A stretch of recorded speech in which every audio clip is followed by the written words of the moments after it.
प्रधानमंत्री नरेंद्र मोदी 1 अक्टूबर को दिल्ली के प्रगति मैदान में आयोजित एक कार्यक्रम के दौरान देश में 5G सेवाओं की शुरुआत करेंगे।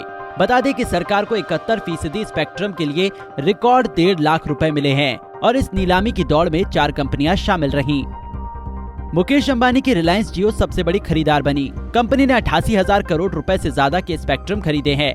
दूसरे नंबर पर सुनील मित्तल की एयरटेल कंपनी, जिसने 43,000 करोड़ से अधिक खर्च किए। वोडाफोन ने 18,799 करोड़ रुपए लगाए। गौतम अडानी की अडानी डेटा नेटवर्क ने 212 करोड़ रुपए खर्चे। हालांकि अडानी की कंपनी ने साफ किया है कि वो इस स्पेक्ट्रम का इस्तेमाल औद्योगिक इस्तेमाल के लिए करेगी, कंज्यूमर्स के लिए नहीं।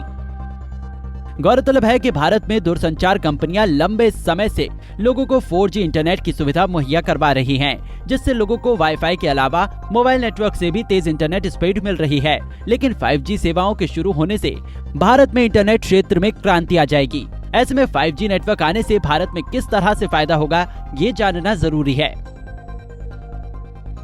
5G भारत में नई संभावनाओं को लेकर आएगा, जो देश में उपयोगकर्ताओं को ज्यादा लाभान्वित कर सकता है। वहीं इसके आने से हाई स्पीड सर्फिंग और बेहतर कनेक्टिविटी के अलावा नई तकनीक, स्वास्थ्य सेवा और मोबाइल बैंकिंग जैसी सेवाओं की पहुंच को तेजी से आगे बढ़ाया जा सकेगा। इसके साथ ही देश में बेरोजगारी या बेरोजगार लोगों के लिए नए दरवाजे खोलेंगे। इतना ही नहीं, 5G के आने के साथ हम मौजूदा टायर 3 शहरों को स्मार्ट सिटी में बदलते हुए देख पाएंगे। ये लोगों और व्यवसाय को तेजी से विकसित होने में भी सहायता करेगा। वही निकट भविष्य में 5G उन्नत डिजिटल अर्थव्यवस्था की बदौलत नागरिकों को सामाजिक आर्थिक लाभ भी मिलेगा।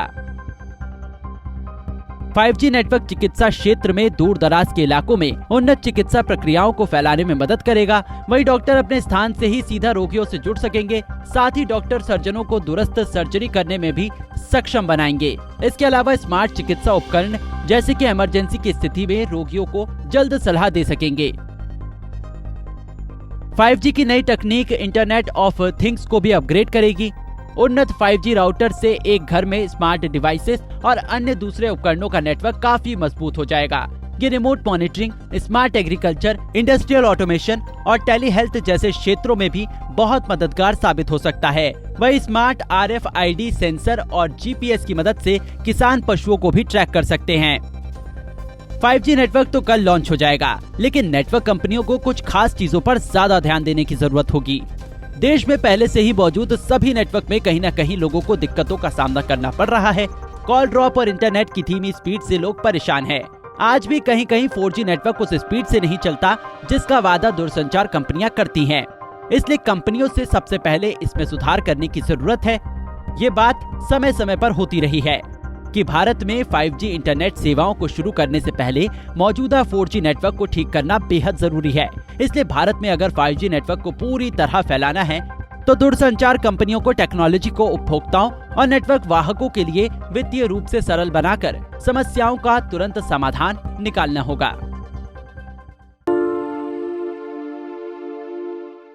हमसे जुड़े रहने के लिए हमारे YouTube चैनल को सब्सक्राइब करें और नई वीडियो की नोटिफिकेशन के लिए बेल आइकॉन को दबाएं।